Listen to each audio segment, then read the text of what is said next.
E aí, gente, Hackerman aqui. Hoje falando de novo sobre ética em pesquisa acadêmica, como a gente já falou em vários vídeos. E agora a ética e pesquisa em países subdesenvolvidos, né? A gente viu recentemente de uma pesquisa, especificamente na África, que fizeram pesquisa com pessoas que não iam ser beneficiadas dessa pesquisa. Então tem essa questão de que como deve ser feita a pesquisa acadêmica biomédica, ou seja, de outro tipo, em países subdesenvolvidos, né? Como regiões do Brasil, África, partes específicas da Ásia, específicas da Oceania, que são países mais desenvolvidos, né? Lugares desses continentes que são menos desenvolvidos, né? E aqui vai falar sobre o mecanismo de regulação, né? Então, quanto mais e mais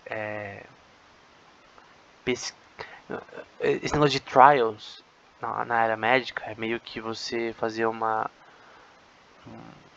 grande estudo, por exemplo, de um medicamento. Vamos supor que você testa mil pessoas para um medicamento, 1000 pessoas que têm uma doença, uma patologia, e você testa um medicamento nelas. Então é um trial, é um cohort study, que é um estudo geral, né? Que tem que ser desenhado de forma bem feita para ver se a medicina funciona, se esse medicamento funciona, por exemplo. Então, como que deve ser feito isso em países subdesenvolvidos, né?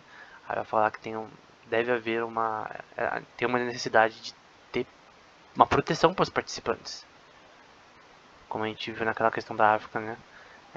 Que não era ético aquela pesquisa, o design dela, o lugar que ela estava sendo feita, enfim, o fim dela, que era para outros continentes, outros países mais envolvidos, enfim. Quais são as regulações que devem haver para fazer que pesquisadores possam fazer pesquisas mais éticas?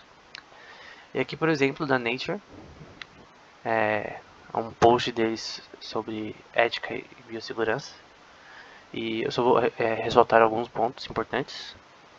Eu recomendo que você leia.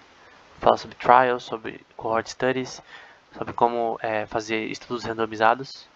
Por exemplo, no caso de daquele estudo da cloroquina lá que eu falei nos últimos vídeos, né?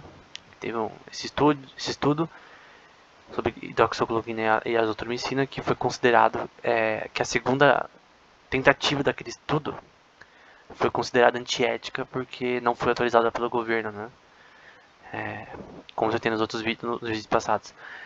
E tem essa questão de que foi uma falta de ética no, no cohort study, né? De você testar esses medicamentos em várias pessoas porque ah, o governo não permitiu dessa vez. Ele permitiu da primeira vez a pesquisa relacionada à hidroxicloroquina e azitromicina para ver se funcionava. Foi visto que não, né? Foi achado um pouco algumas falhas na forma que foi desenhado o estudo. E na segunda vez já era antiético porque o governo não permitiu. E porque basicamente politicamente até outros países já rechaçaram já a pesquisa e tal. Então tem essas questões antiéticas no desenho da pesquisa. Questões de armas biológicas, né? Então, tá citado aqui na Nature, né? Então, vamos supor que você quer pesquisar sobre esse assunto, né? Como que você vai fazer isso de forma ética? Então, é uma pesquisa, um tipo de pesquisa. Eu creio que não é uma pesquisa que deve ser ignorada e que deve ser rechaçada totalmente. Mas deve ser feita com cautela e com objetivos específicos, né? Que não ameacem a humanidade, né? Então, a ameaça de armas biológicas, né? Cria essa questão, né, de balanceamento de risco, né, e de benefício para a população, né, de publicação, né. Será que a ciência realmente precisa de armas biológicos? Então os editores não precisam necessariamente qualificar ou fazer tais julgamentos sem ajuda. Então tem essa questão de usar outros experts em ética. De repente um cara está revisando um artigo que está para ser publicado, né? Aí ele fala, nossa, tem umas questões éticas aqui que eu vi que podem ser o problema, né? Tá falando sobre armas biológicas, por exemplo. E aí ele ter aconselhamento ético sobre isso, né?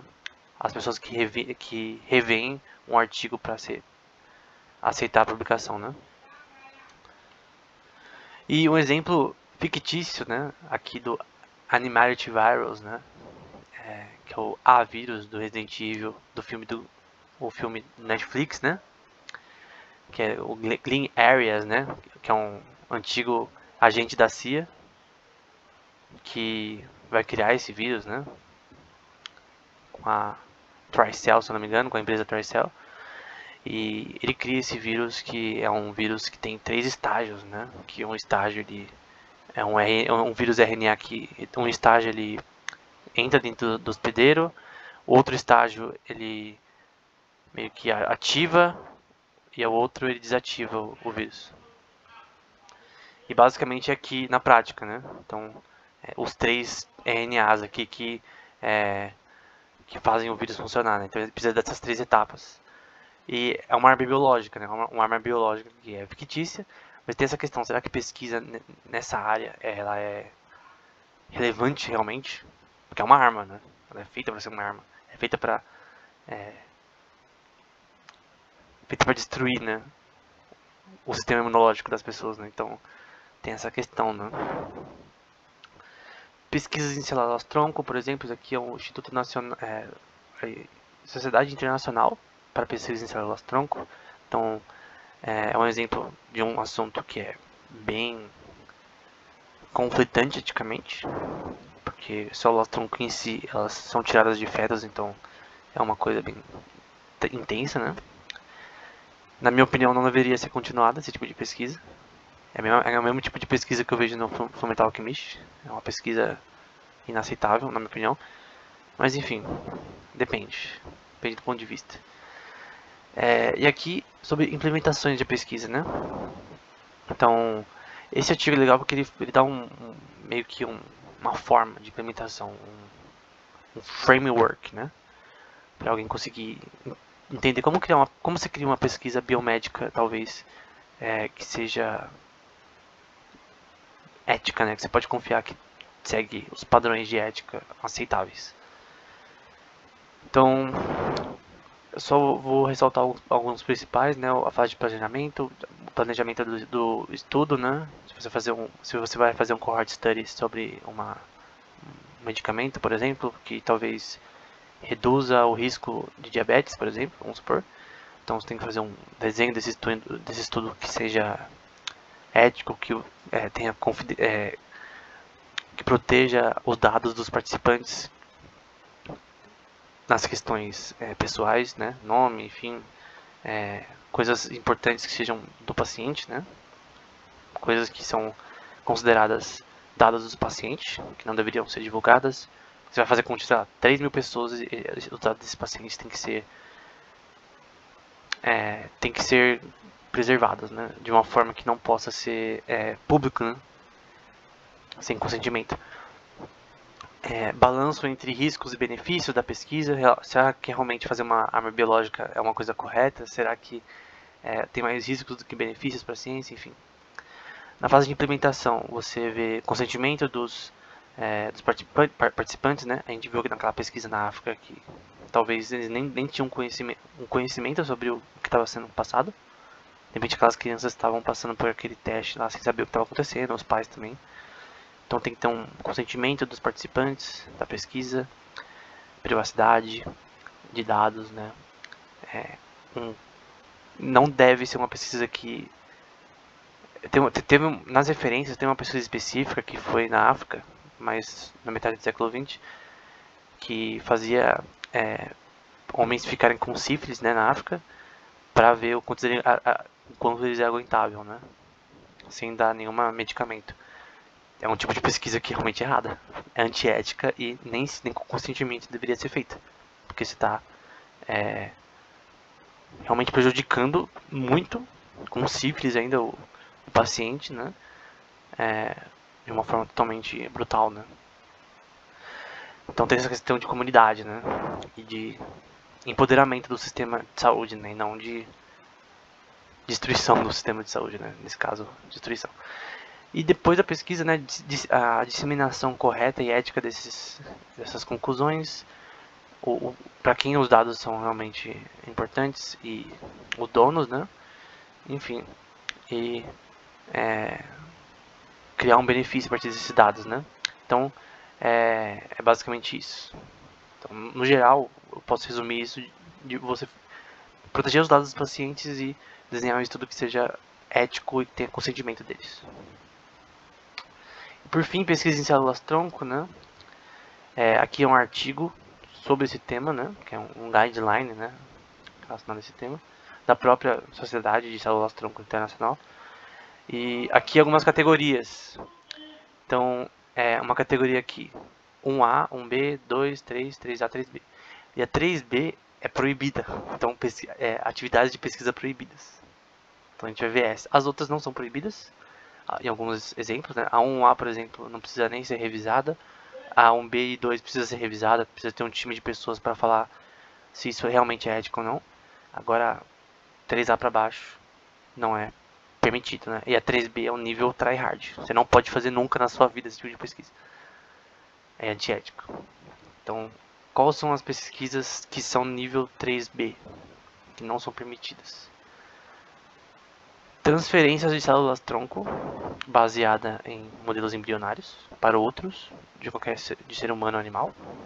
Então você não pode transferir células-tronco para um outro, isso é proibido. Pesquisa relacionada a quimeras incorporando células humanas, com potencial de formar gametas humanos. Então, aqui relacionado a quimeras, então tem partes de estudos em quimeras que são extremamente antiéticos que não devem ser continuados, nesse caso esse. Então, isso aqui não deve ser feito. E por fim, amarelo, transferência de embriões humanos e respectivamente das suas origens para um útero animal. Então, você não pode transferir embriões humanos para um útero de animal. Então, é estranho alguns desses exemplos, né? Mas basicamente todas envolvem células-tronco. Então, em células-tronco, a maioria das coisas que você pode fazer são extremamente limitadas e proibidas, né? Então, não é simplesmente uma questão política, é uma questão acadêmica que deve ser considerada.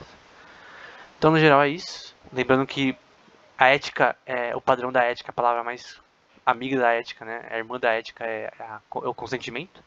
O consentimento dos participantes na pesquisa é uma coisa mais importante. E deles terem conhecimento da pesquisa do que está acontecendo.